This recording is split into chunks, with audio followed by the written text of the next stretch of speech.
Well,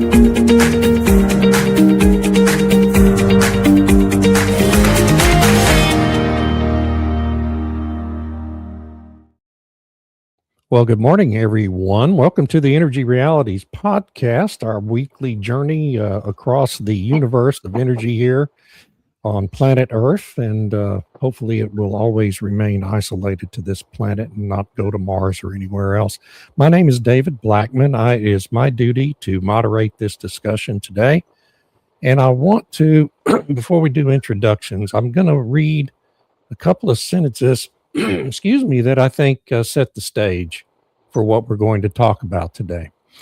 In their most recent 5-year plan for energy, the 14th one the Chinese Communist government has published, Chinese policymakers cast coal not merely as a fuel, but as the singular stabilizing force upon which the entire energy order rests, and as an asset whose removal would invite chaos. With us today as our guest, well, first, my fellow panelists, Tammy Nemeth and Stu Turley, are here with us today, our regular panel. With us today, special guest Dr. Joseph Fournier in southeastern Alberta. It's great to have you on, Dr. Fournier. Those two sentences were from one of your two recent reports, this one titled North American LNG Won't Displace Asia's Coal. But we're also going to be talking about that one as well as Beijing's Excalibur, coal as China's weapon of sovereign power. Both are just compelling, excellent studies in what's really happening in China related to energy, despite all the myths being bandied about them suddenly going over some sort of energy transition. Thank you for being with us today, Doctor. Yeah, my pleasure. Thanks for the invitation, especially Tammy. I think the very first podcast I did a few years ago was with Dr. Nemeth there on the Nemeth report. So, yeah, it's I appreciate her support that she's given me the last couple of years. Yeah. Well, Tammy's invaluable to us as well. This is such a great topic, and I think it's so timely right now.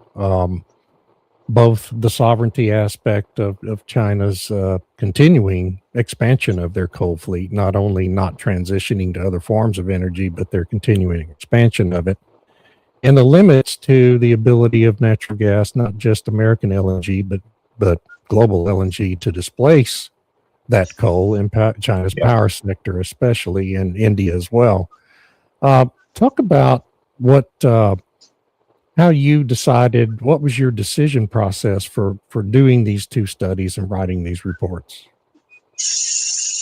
Well, I think I would start in my response by simply saying that at the heart of my, call it, hypothesis on all things climate and energy and environmental policy, I find that there is a very strong geopolitical undertone that unites everything. So, here in Alberta, we have seen an accelerated mandate to end our dependence on coal. 10 years ago, we had like 80% of our electricity was from coal. And then we decided, because of brilliant politicians, to bulldoze perfectly viable power plants and replace it with peaking natural gas turbine systems and wind and solar. And then we had an explosion in total electricity costs. Power generation, like your consumption costs went up, your transmission and distribution costs went up. So those were the backdrops for motivating me to start writing. Was seeing my power bill really exploding. My background was in oil sands research and development. I had a great career. It lifted, I came from a lower income family, grew up without running water and power in the far north. Used dog teams to haul firewood out of the trees. So I appreciate dispatchable power. I appreciate affordable energy. So that's the background for what's motivated me to begin focusing on coal. I'm now at a point, probably later this fall, well, I've got enough content generated to produce a book on coal, and with a special focus on the Alberta's history. Coal built this province like it did many places in North America and the West. So going back to the starting point there, geopolitics. What motivated me to start to write this particular article was the obvious fact that after Paris 2015 Paris Accord, you got all these nations mandating an end to coal by certain dates. The idea of going to net zero. Then the obvious being that China and India, particularly China, seem to have taken the opportunity to go in the opposite direction. Yes. And so, this paper I did, Coal as China's Excalibur, is a cultural reference to the journey to the West, which is a 16th century novel that most Chinese people are very familiar with, and the lower bureaucratic government policymakers in China, as well as state media, have often made reference to this idea that coal is being referred to as equivalent to this weapon of power that the Monkey King lead character in this Journey to the West novel wielded to secure stability, control over the seas. It's like a ballast stone analogy for like a big ship, right? Big rocking waves, volatility, but it anchors the course of a ship. And the fact that the 14th five-year plan basically outlines an imperative policy-wise to double down on expanding by 25% by 2030 China's coal mining capacity.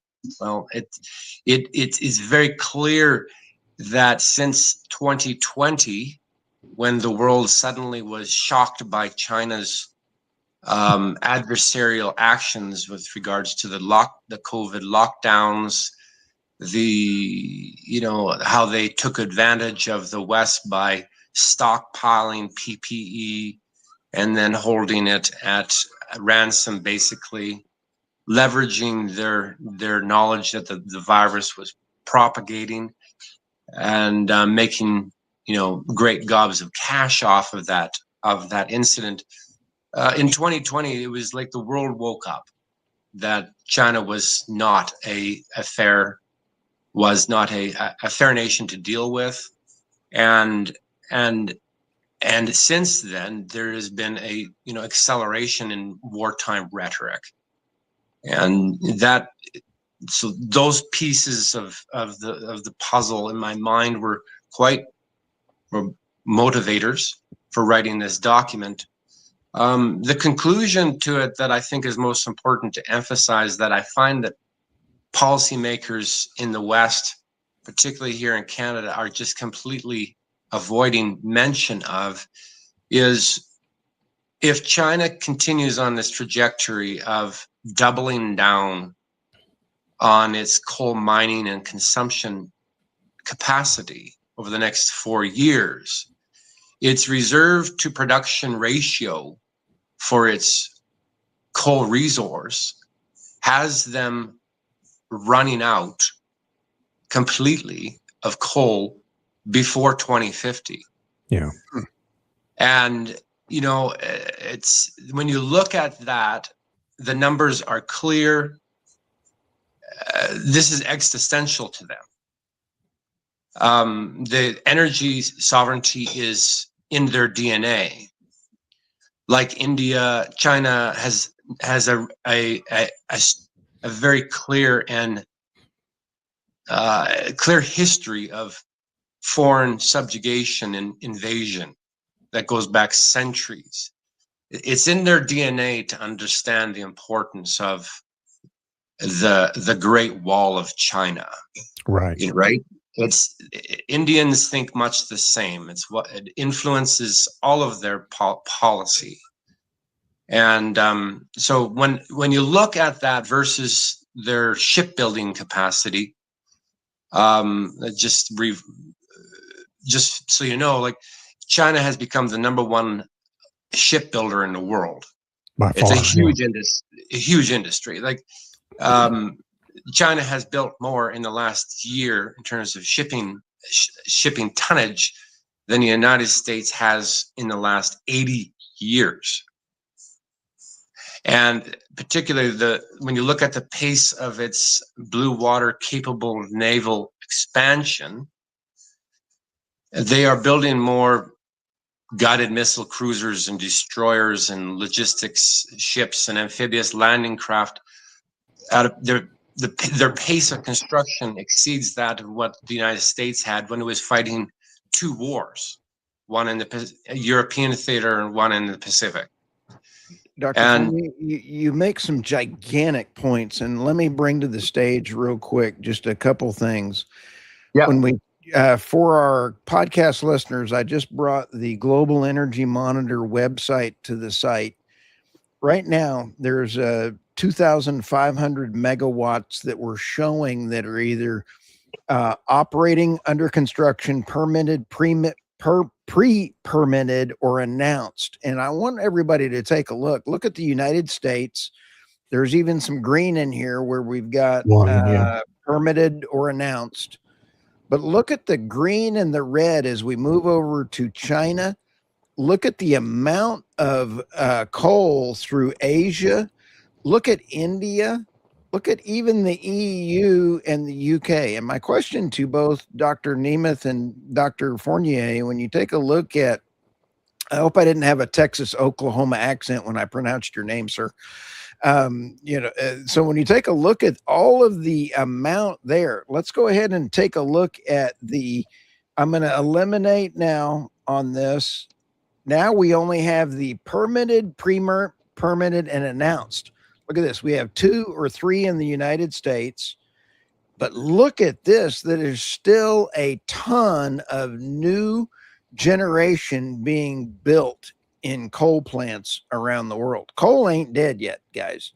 Just thought I'd share that point. But yeah, for sure. But I think what Joseph's papers clearly demonstrate is that coal is really dominant in China and India. India has a lot, like it's showing there, approved on paper, not so much shovels in the ground. Like when China does an approval, it starts building. But with India, there seems to be a lag between approvals and actually building. Nevertheless, they are building a lot of coal power plants, and it's a lot to do with strategy. You know, when it was globalization and everyone was globalized and sharing and all this kind of stuff, then it was okay to invest in LNG, and you could be somewhat assured that those shipments were going to be actually arriving. But when the Russia invaded Ukraine, that changed, right? Because Pakistan was building these natural gas power plants. They had LNG from Qatar, which got diverted to Europe because Europe was willing to pay more. So globalization's over, and now the countries are looking to do what's safe for them, for ensure they have reliability and a supply they can count on. And coal is something they can count on because they have, their own supplies and they can purchase it within the region. You bet. And Dr. Nemeth, I've got showing on the map right now, only operating and under construction, the purple there. And as I remove the operating, you'll notice where are all the blue ones. They're in India and China and Asia, and actually even Iran has got a few. over in Cambodia, in the Pacific Philippines, Rim. Yeah. Pacific Rim. Yeah. So the United States doesn't have them under construction. They're under planned or approved. And there's even one in, I believe it's Belarus up there that is under construction. Yeah. But back to the point I think Dr. Fournier was getting to with this combination of China's current plans, their current aggressive build out of coal, current aggressive mining expansion of coal, and combine that with the frenzied shipbuilding underway for their military. This is all kind of reminiscent of 1930s Germany, isn't it? Where Germany was building up their military capabilities, but also beginning to venture into other countries to take over their oil resources because they knew they were going to have oil in the future to run their war machine. And I mean, that's what it indicates to me, Dr. Fournier, but I wonder what your view on that is. Well, I touch on that, don't I? In this article, like it's not just the World War II, as you said, the Third Reich had no oil production, so they had to invade. They had to invade in order to secure that. And and if you look right now at where the fastest growth is on a percent basis is in China's coal consumption. It's actually starting to switch from power generation to coal gasification for like coal to liquids. Yeah. Right. And there's many reasons why they do that, but sovereignty is definitely one of them. It's leading the way, but it's completely ignored. There is a huge flow of capital moving into building large-scale coal gasification facilities throughout Asia. Yeah. And yes, since 2022, the invasion of Ukraine, and now with what's happening with the Straits of Hormuz, bottlenecks, the end of globalization, as Tammy said, is accelerating this very clear recognition that coal, as the Chinese say, holding the rice bowl in your hands is essential.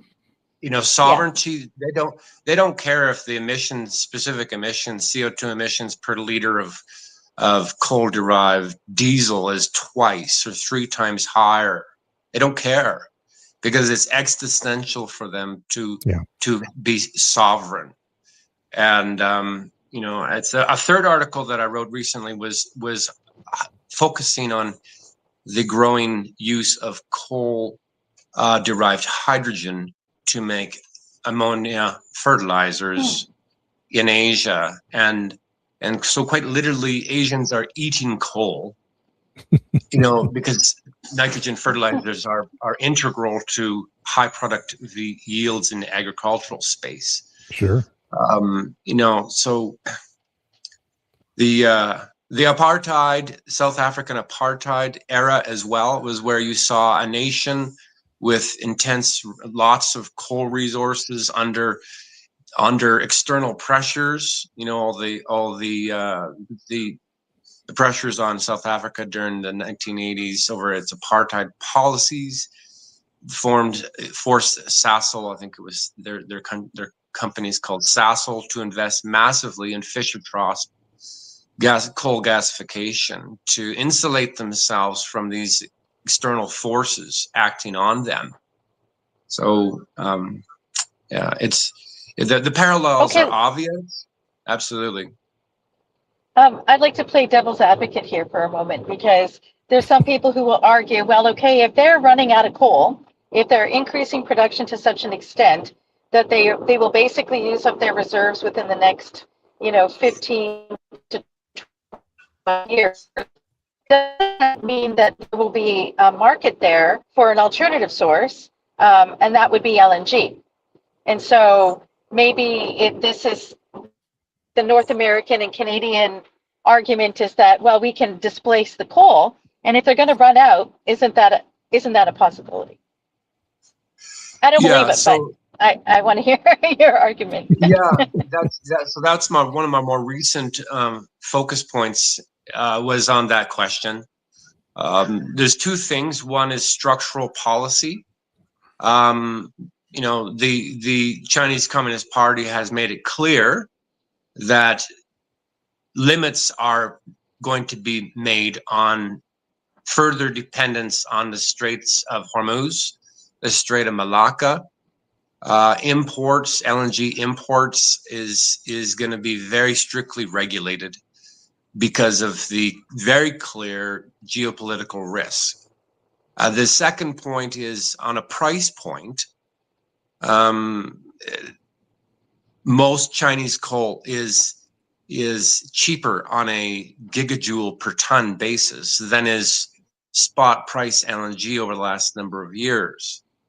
And then ultimately, it's a matter of an order of magnitude of scale. By the end of 2030, I think there's only going to be about 190 million tons of LNG produced per year. But by 2030, coal consumption is 10 times that. Yeah. So you can't make it happen. Yeah. Like Right. it will not happen for all those reasons.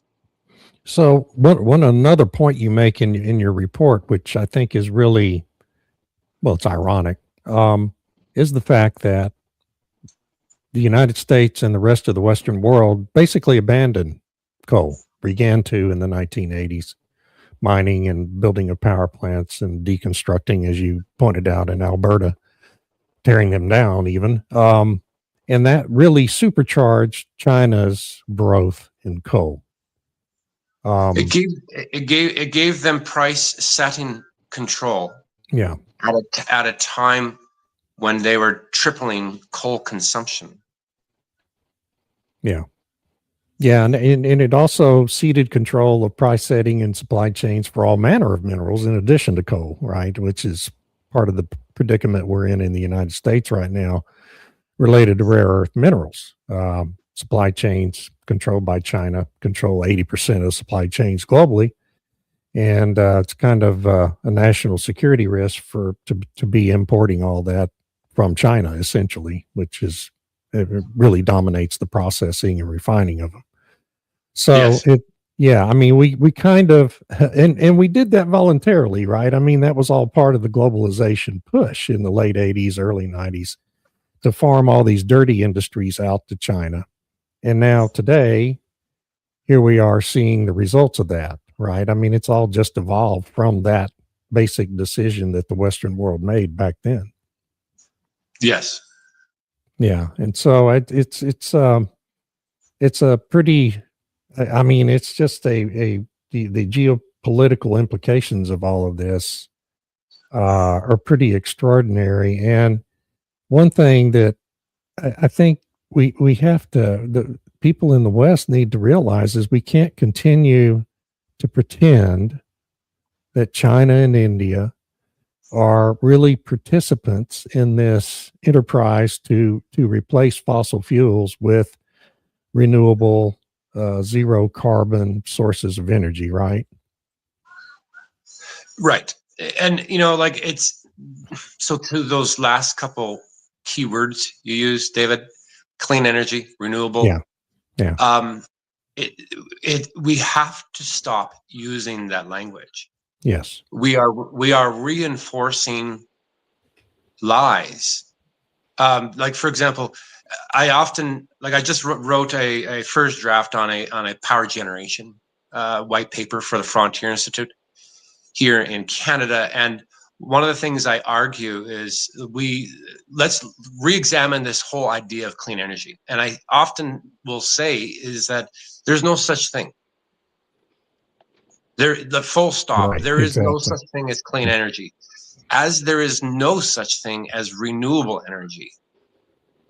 Okay, so for example, like when you look at say a combined cycle gas turbine technology versus wind and solar, and then you look at their specific critical mineral use per unit of energy produced over a life cycle, you see something very clear, that intermittent technologies like wind and solar consume critical minerals, much like a combined cycle gas system consumes natural gas. Like they're all consuming non-renewable minerals, whether they're carbon-based or chromium and nickel. And so number one, we have to stop using that language. There's no such thing as renewable. There's a finite resource base on planet Earth. Dr. Right? Fournier, Yeah. I agree with you 300%. Okay. The other thing that I would also add to this is that how do we get the levelized cost of electricity rephrased from Lazard and all the other folks that are out there throwing this out there, saying that the levelized cost of solar energy and wind energy has gone down, when anytime you add solar, wind, or storage to the grid, it increases the cost because you have all the extra gigawatts of electricity that are not needed. So the levelized cost of electricity needs to be changed to the levelized cost of energy that it took to build it. And then the levelized cost of energy needs to include the land reclamation and the shutdown of the event, because right now wind, solar, and storage are getting a pass on recycling as well as land reclamation. Oil and gas has to have land reclamation put into their projects, period. That's why they're a lot cleaner than wind, solar, and storage. So right now it's not a fair playing field. And I can say, yes, my wife doesn't spend any money today, but you have to have a fair, balanced methodology for people to talk about. Yeah. So the levelized cost of energy was a metric that was used for a long time. When you're comparing technology classes like a nuclear power plant versus a combined cycle versus a coal power plant, where their availabilities and capacity factors are all equivalent. So it was an apples to apples comparison. Now that we're dealing with apples and oranges, it's no longer applicable. So I think we all know that the levelized full system cost is the only thing that matters. It's the retail price, not the banker's price for technology that matters. And why is it I can't find in the United States land reclamation funded by anything and they're going broke? So as soon as they end their subsidies, we're about to see about an $89 billion liability in the United States just for wind. Doesn't even include solar panels. Yeah. I like the idea of a renewed focus on the historical fact that power generation was initially, like transmission, the grid, the whole infrastructure was viewed as a critical public service, much akin to like a hospital or a water treatment plant. It's what raised Western society out of poverty and our agrarian roots. And it's a service, and the retail consumer pays for it on their monthly bill, as opposed to like an oil pipeline or a gas pipeline where the upstream producer pays for access to the system. The retail consumer pays for the grid, and the grid costs are exploding under intermittent technologies that are Chinese dominated, because there's so many new things that it's becoming more complex. Utility scale batteries, more high voltage DC interconnections, more like there's so many more components. The balance of plant is increasing in complexity, and only one little sliver of it, the power generation, like a utility scale power generation farm, like a solar farm, sure, that's decreasing. The investment costs are decreasing, but the retail consumer is carrying the cost of this massively growing, complex, spread out infrastructure. Yeah, I just want to jump in. Maybe you guys talked about it when when I got cut off. Um, but I'm wondering about if I pull it back to the supply chain issue. Did you guys talk about that Briefly, but go ahead. briefly? Okay, so I'm thinking about all the wins for China for pursuing coal. Is that first of all by encouraging the demonization of coal in Western countries. And I think there is evidence to demonstrate that there was um, Chinese influence in Of course some there of was. those campaigns. Yeah, a And lot of money too. so, right, a lot of money and whatever. So they demonize it in the West. So the West doesn't use the coal anymore, which makes it cheaper and more available for China. Then the West, they encourage the West to pursue this wind, solar, batteries, EV, net zero trajectory, which China does the production. So they increase their manufacturing, they increase their industrialization, particularly of just strategic manufacturing, the components, the metals, the mining of all these things, because those rare earths and whatnot that go into wind turbines and solar panels and all those kinds of things are also used in defense applications. So it gives them control, which they sell it to the West. The West is transferring wealth from our societies to China, and then they use that money to build more coal and to build up their defense. So it in the defense capabilities, so that to reach their 100-year marathon, which is this idea that by 2049, which is the 100th anniversary of the birth of the Chinese Communist Party in China, or at least when they have power, um, that they will be the global economic and military power. And all of these different steps, which the West has, for whatever reason, supported, is allowing China to fulfill that trajectory and that plan. And so when it comes down to the supply chains and whatnot for all of these different things, now the West it hardly controls any of it, whether it's the mining or the processing or whatever, which then makes the West vulnerable. It makes America vulnerable, Canada, and the UK, Europe, all those different countries. And I think you did a really good job in both the reports to outline what those plans are, and how this has worked.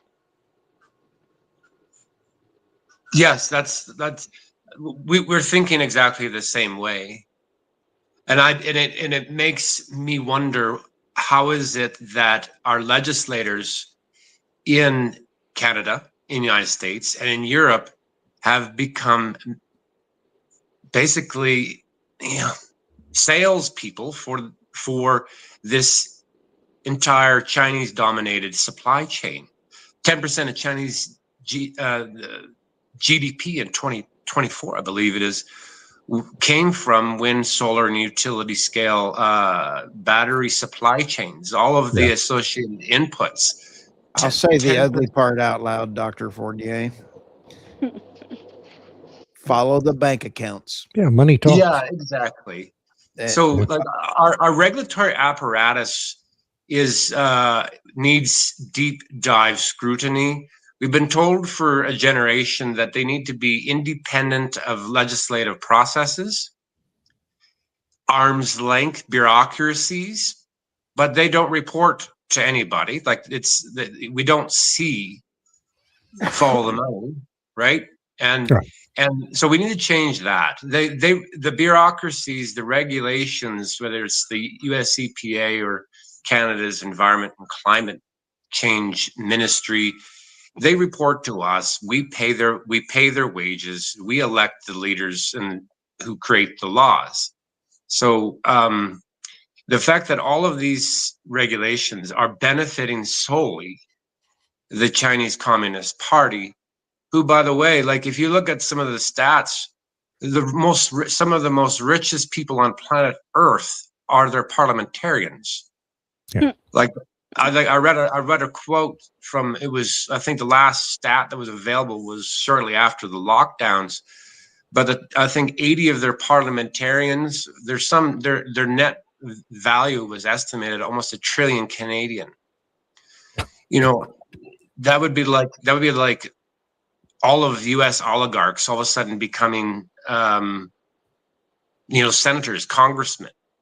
That's the way it is in China. So they're benefiting, and our laws are creating the landscape that benefits their economy and their rapidly rising geopolitical power. And Tammy, your point on the 1949 as being the starting point of the Chinese Communist Party's formal rule over China relative to the Paris Accord and the net zero 2050 rules, it's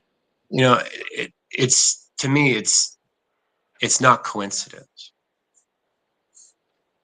No, I think you're absolutely right about that. It's not coincidence at all. And China dominates the organizations that are pushing all this mess. The World Economic Forum is infested with Chinese influence and money, and our university education system is infested with Chinese money and influence. Our political structure in Congress is infested by this. The opposition to the AI industry right now in the United States is being largely funded by a combination of Chinese money and money from billionaire philanthropies like the Rockefeller Fund and the Park Foundation and all these billionaire interests that are also heavily tied to the Chinese Communist Party.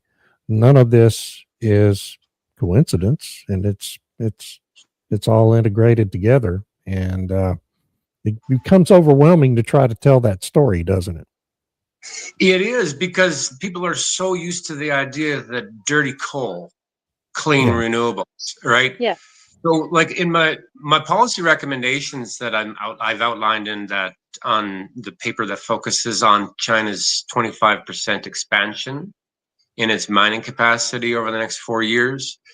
One of the policy recommendations that I make for Western leaders is we have to put peace and geopolitical stability at the forefront, and climate-related narratives have to be dropped because they're a farce. So, for example, a way to bring stability to the world would be for Canada and the United States to quadruple down on its own coal mining and export capacity along the Western seaboard.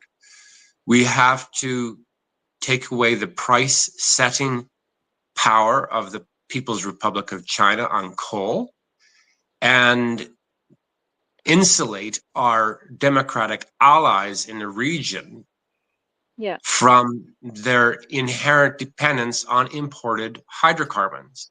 So coal, number one, the United States has the largest reserve number on the planet. And so Americans really need to focus on getting more railway and a deep water export capacity built to basically push that 2050 window further down the line, because you want to see World War III type of scenario in the Indo-Pacific region again. Like, Americans understand, they fought Okinawa and Guam and Leyte Gulf, and like this region is going to be the next flashpoint, and what that will do to the environment, what that will do to global economies is going to be, well, not pretty. So policy-wise, doubling down, quadrupling down on export mining coal we need to view coal as a defensive weapon. Yeah, I think Aslan Pilot Car 4450 has a great point here, where he says you can't set the price on coal without support for the remaining mines and miners. And that's so true. And the thing is, the narrative, the messaging against coal has been so powerful, as you mentioned, Joseph, with this whole dirty coal, bad coal, evil coal, and all this kind of thing.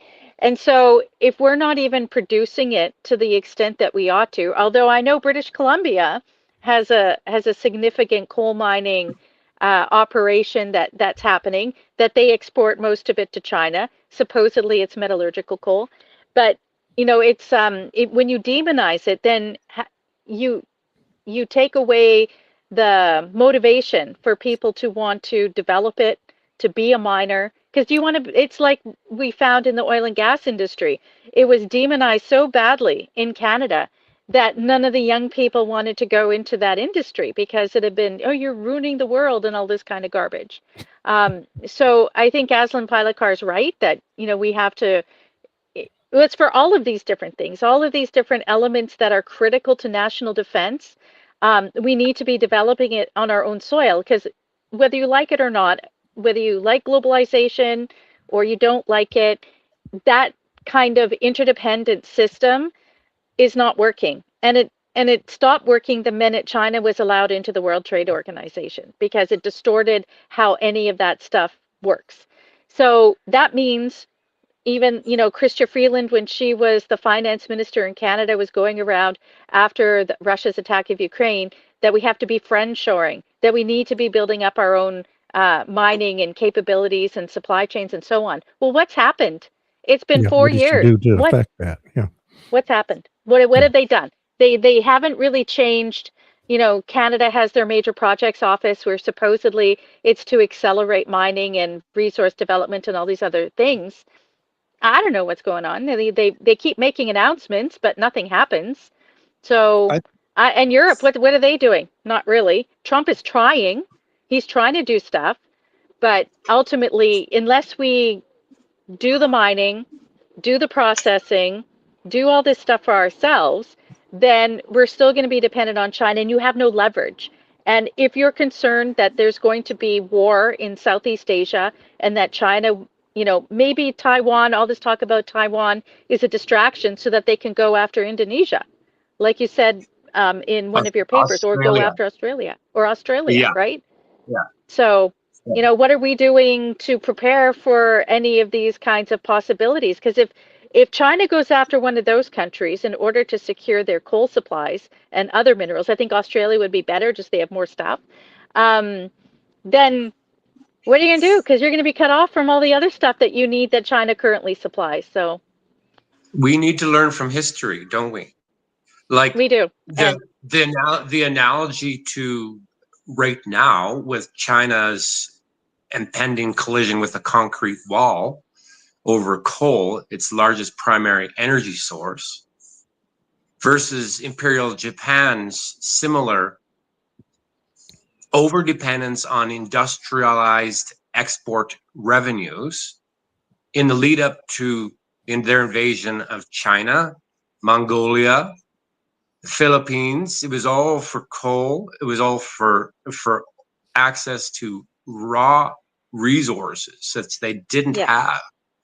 Yeah. So like the Americans particularly have to get their minds wrapped around this because it's going to come down to the Americans once again saving the West from the rise of a massive dictatorial dystopian power that has anti-Western, anti-Christian, everything that is core to our culture's success through history. It's a repeat, right? So do we wait for a Pearl Harbor? Do the Americans wait for a Pearl Harbor event to wake up? Or do they once again realize, and I'll shut this, I'll stop here, but I want to say one thing that I haven't that is so important. If you're an economist or a pure academic energy policy guru, you're familiar with a concept called the energy return on energy invested. Yeah. Okay, so for those of you who do not understand that ratio, it basically it's the energy consumed over the lifespan of an asset, like energy density. Well, it's so if you build a coal, say, let's build a coal power plant, and it's got a coal mine next to it that feeds it. If you look at the lifespan of, say, that 50-year lifespan of that asset, all of the energy that was consumed to build it, to maintain it, not the energy it consumes, but if you look at the energy that went into all the steel, copper, concrete, and equipment and trucks and all that kind of stuff over its 50-year time span, that's its energy it consumes for itself versus how much energy it produces for in excess for society. That ratio of excess energy released versus its internal energy consumed to support that apparatus, coal power has basically the highest energy return on energy invested ratio out of any technology anywhere. If you look at some of the trend is over time has been decreasing energy return on energy investment ratio. Either you look from conventional oil to unconventional oil, it's that ratio is decreasing. This is an inflationary signal, and so if you are concerned about inflation, if you are concerned about affordability, this is a very important topic that is at the heart of the coal debate. Yeah, it's interesting because like in Saskatchewan, by Estevan is the coal mine, and right beside it is the power plant. And the environmentalists and the federal government are trying so hard to shut it down. And the government of Saskatchewan has said, we own that resource. It's here within our borders. We have the power facility right there. We're just going to keep it going. And I think it's really fascinating, the story of Alberta, and maybe you covered it before with Ralph Klein, and that was his plan, was to have all this coal power powering Alberta because they have a lot of good coal. They were building out all these power plants, and then they were going to use the natural gas for export, where they could make the export dollars, but use their own coal so that to generate electricity. And Rachel Notley and the federal government were pushing Alberta to close all these coal facilities, even though they had deployed the clean coal technology that lowered the particulate matter and lowered the emissions, if you care about emissions. So we've done it to ourselves, and I think you're absolutely right about the energy return on energy investment. I know that ratio gets manipulated a lot, just like levelized cost of energy. So anybody who does it, just be careful. It's easy to find studies out there that manipulate those numbers. Yeah. Also, you have to look at history. So here, like I wrote a white paper and an op-ed the other day on how coal built Alberta, and you look at the history of the late 19th century and how Europeans moved west, and it's the same on both sides of the border, right? The 1867 Homesteader Act in the United States was followed by the 1872 Dominion Land Act in Canada, encouraging Westerners to move west. I mean, Europeans to move west. When they moved out west, there was no trees on the prairies. The indigenous peoples had burnt them all because they wanted grasslands. So where settlements occurred was near surface outcroppings of coal, where the energy requirements to access that energy was the lowest. Yeah. Because if you've ever done any winter survival camping, you spend all of your energy and time chopping down dead trees, hauling them into your lean-to to stay warm so you don't freeze to death. So you consume so much energy just to stay warm. It's the analogy. So surface, shallow deposits of coal, wherever they were in Alberta, that's where small communities developed because they kept them alive in the dead of winter, and they didn't have to chop down the very little trees that were around that they needed for the lumber industry so they could build a house, a barn, a grocery store, right? So that idea of minimal energy input to access a primary energy source is integral to the success of society. And so coal remains, particularly here in Fortress North America, an absolutely massive source of latent energy waiting to be released that dwarfs, I think it dwarfs the amount of crude oil deposits, maybe even more so than the Green River Carrigan deposits in the United States, right? So we've got this at our fingertips, and we need to revisit our roots a bit and look at cost versus benefit better, rather than just focusing on these narrative costs. Well, yeah, I think the United States has the largest coal reserves in the world. Yeah, by far. By far. Yeah, and Like- and what are we doing with them? Well, we've minimal. Even in this administration, which is aggressively pro coal, both the Energy Secretary Chris Wright and the president himself aggressively pro coal. We have finally begun permitting new coal plants in very isolated situations. We've boosted mining to some extent, but even in this administration, it's pulling teeth to do even that. And it's opposed. There's always a federal judge appointed by Joe Biden or Barack Obama, who will issue a nationwide injunction repeatedly over and over again to try to stop you, until finally you get to the Supreme Court 2 years later and get the right decision. And so it's the infrastructure here, the political infrastructure in the United States has been rigged now to the extent that it's almost impossible really to truly revitalize the American coal industry, even in an administration that's aggressively in favor of doing that.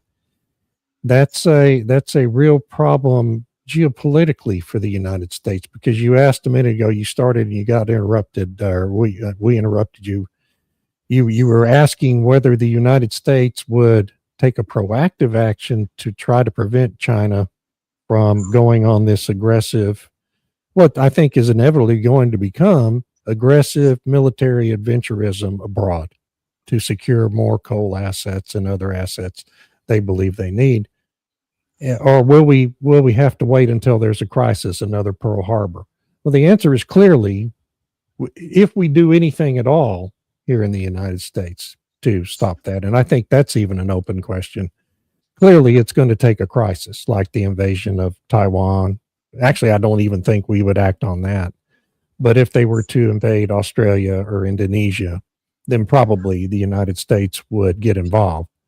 But until then, the system internally here in the United States is simply rigged against any proactive action taking on China. And most of that has to do with all the money that's come in from China illegally into presidential campaigns of certain winners of presidential elections, and into Congress, which I think Stu would agree, certainly there are probably hundreds of members of Congress who are heavily influenced by Chinese money. Yeah, I'm a Canadian. I'll remind people I'm a Canadian. So I watched this clip the other day.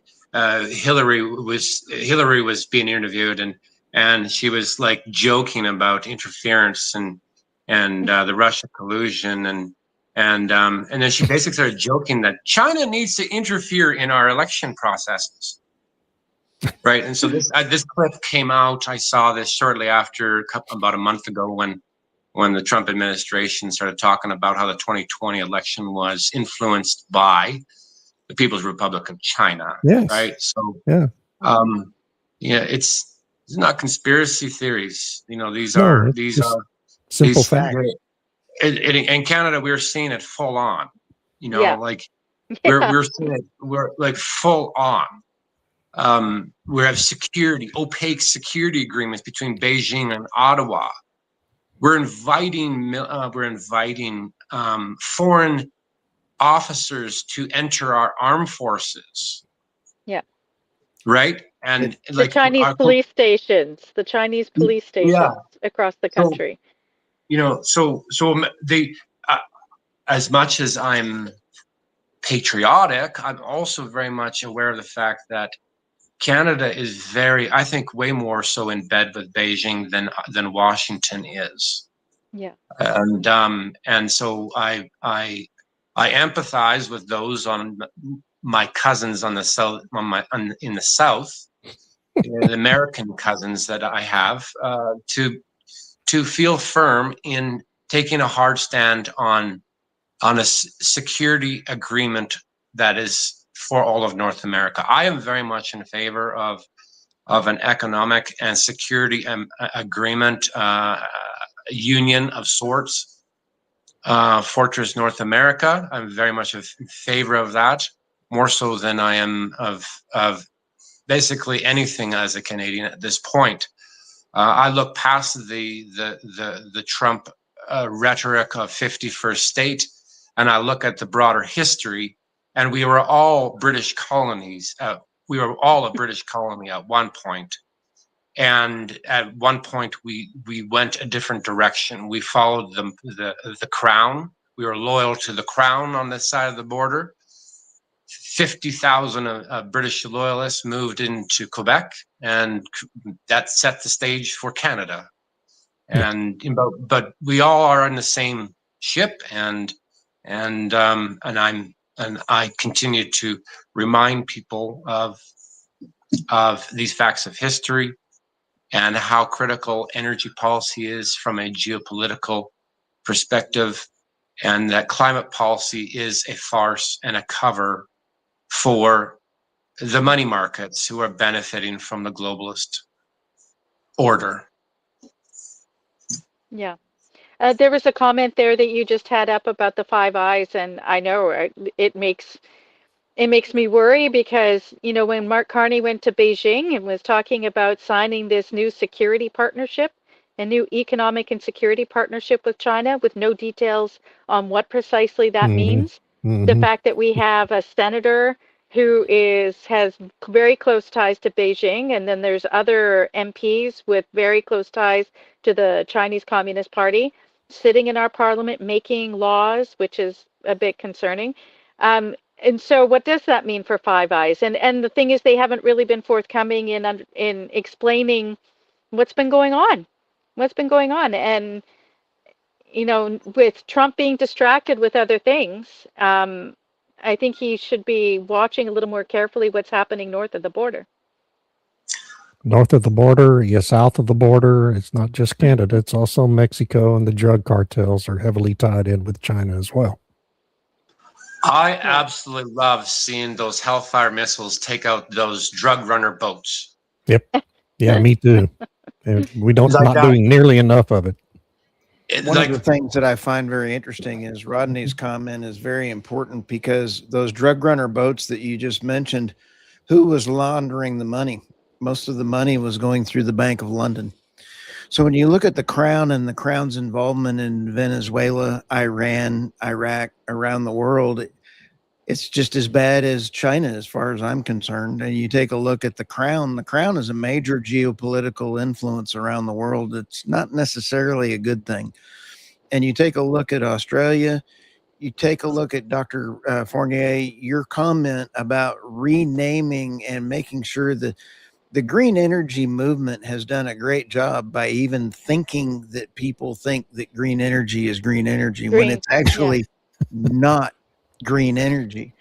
And we have got to do a better job ourselves of articulating the true value of the energy density and the energy return on investment for energy. And it is tough out here because I know who's hacking my sites.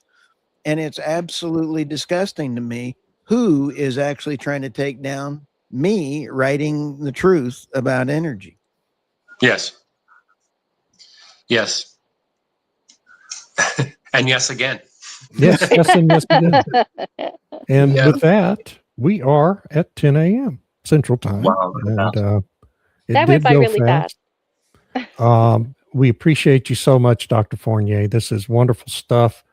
Tell everybody where they can find your writing and studies that we've been talking about today. My Substack, josephfournier.substack.com. that's where I tend to write on a regular basis, a couple times a month. It's free. Always appreciate donations, but the other thing is you can just stay tuned to more writings coming out of the Frontier Center. So that's going to be, I think I have 4 papers that are being published through them between now and Christmas. They're peer review, so those are 2 good places, plus my regular op-eds. Yeah. Well, and we look forward to seeing your book when you publish it. For sure. Yes. Yeah. Looking forward to that. Thank you so much. Likewise, thank you all, Doug. Thank you for the personal invite there, Tammy. Always appreciate your support. Yep. Well, thank Love you. your work. Thank you. Thanks everybody who joined us today as well and had comments and questions. Really appreciate that. It's always fun. And it was very active today. So thank you. Like and subscribe. Give us a good review anywhere you listen to this, on Spotify, Apple Podcasts, etc. And we will see everyone again next week. Same time, same place. See you next